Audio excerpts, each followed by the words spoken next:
Perfect. Sean Bowman, FandomWire.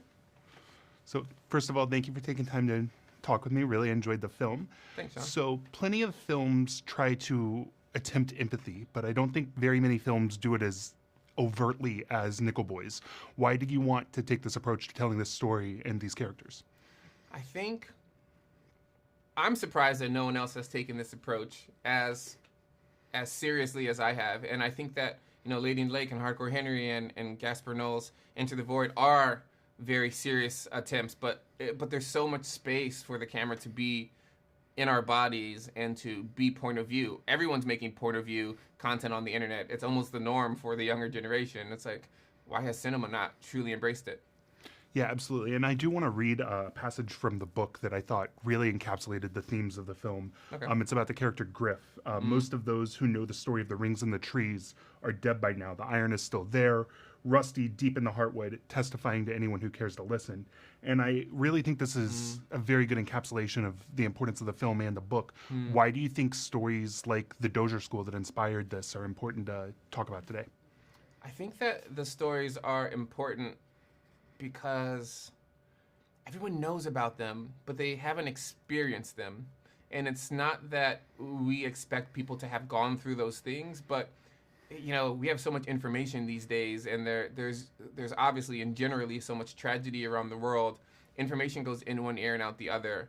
And so if we can find ways to tell these stories that not only affected so many, but will affect many in the future because they are reoccurring, give them some sort of experience for people, and maybe they can stick and maybe things can change.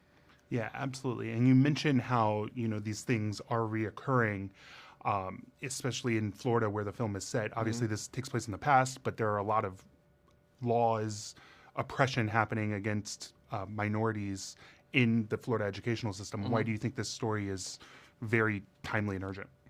Yeah, I think we look at history as the past and not as the present or the future, which it sounds almost rhetorical or seems like a game of rhetoric or semantic to say things on those terms. But, ideas of time, at least in the Western world, are based on space. How many times we're going around the sun, how many times the moon's going around the earth. It's not something that is well known and understood. And when we think of tragedy happening in the past, it affects the way that people make decisions in the future. So then what is time as it relates to trauma? Telling these stories in experiential ways and giving them a sight, kind of like to maybe, I think it's Henry Bergson's, he talks about the thickness of the present, like thickens the present. It allows it to have a reach into the future and a reach into the past. We can hold more complicated things about society simultaneously. Yeah, absolutely. And, the cinematic medium obviously allows a lot of freedoms that, like, the written word in the novel doesn't allow. So how do you kind of balance being faithful to the themes and narrative while also interpretive of its prose? Yeah, I think you balance it by not trying to be faithful. I think if you're trying to be faithful, then you're making decisions based on an outside pressure and not truly letting the medium do its thing. One technique that Jocelyn Barnes, the co-writer, and I decided to do was to try to distill Colson Whitehead's Nickel Boys to its most fundamental. And then I think once we did that, we were able to do anything as long as we were staying true to what we had purified. Yeah, absolutely. Well, thank you so much again for your time. Really enjoyed the film, and I can't wait to see what you do next. No, I appreciate it. Thank you. Thank you.